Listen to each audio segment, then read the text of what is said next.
vai ter um espaço lá na folha da redação, no caderno de provas, que você vai criar essa construção, que é o seu roteiro de ideias. Nesse seu roteiro de ideias, para ele, você vai gastar 7 minutos, no máximo 10 minutos.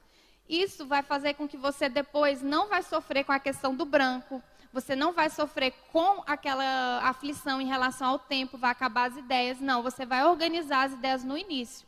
Então, nessa organização de ideias, você vai pensar, justamente, ali a gente tem os argumentos. Então, o primeiro argumento que pode vir, coisa de senso comum. Então, por exemplo, nesse tema que eu falei para vocês, um argumento óbvio seria drogas ilícitas e crime organizado. Não tem tudo a ver?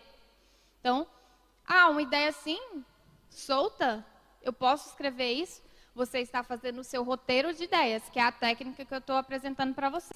Então, você não vai desperdiçar essa ideia. É tão óbvio falar de drogas e de crime. É óbvio, mas você não tem que inventar. Você tem que simplesmente conseguir desenvolver o que pode até parecer óbvio, mas é aquilo que está dentro do assunto. O assunto puxa esse tipo de coisa.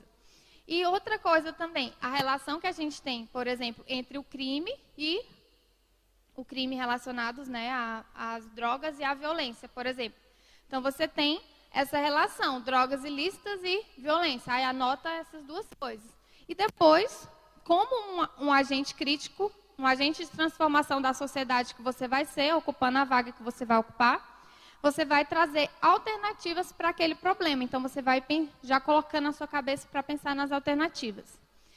Isso que eu fiz aqui para vocês é o que vocês vão fazer na hora da prova. Então, teve lá o caderno de provas, vai lá na parte da redação, tem um espaçozinho, tem uma folhinha assim, entre o tema e o que você vai escrever, em qualquer espaço da folha que eu quero dizer.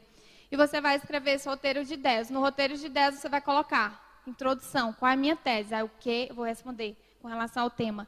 O que, mais por quê? Depois, o que eu vou fazer? Eu vou fazer a citação dos argumentos. Os argumentos que eu vou desenvolver serão, aí eu vou falar sobre o crime, eu vou falar sobre a violência, eu vou falar sobre as alternativas. Então, vou citar esses argumentos e vou agora construir um período que faça sentido com esses argumentos. Às vezes, o seu poder de síntese é igual ao meu, né? Que eu gosto de fazer assim, bem pontual.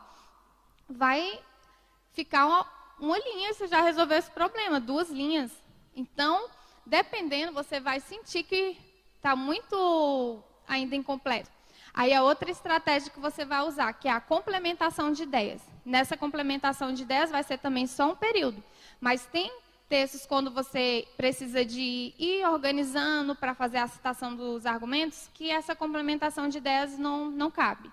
Então, a introdução, o que a banca procura, porque a estrutura do que é o texto dissertativo, aqui eu não estou falando para você um segredo de que é o que a banca quer.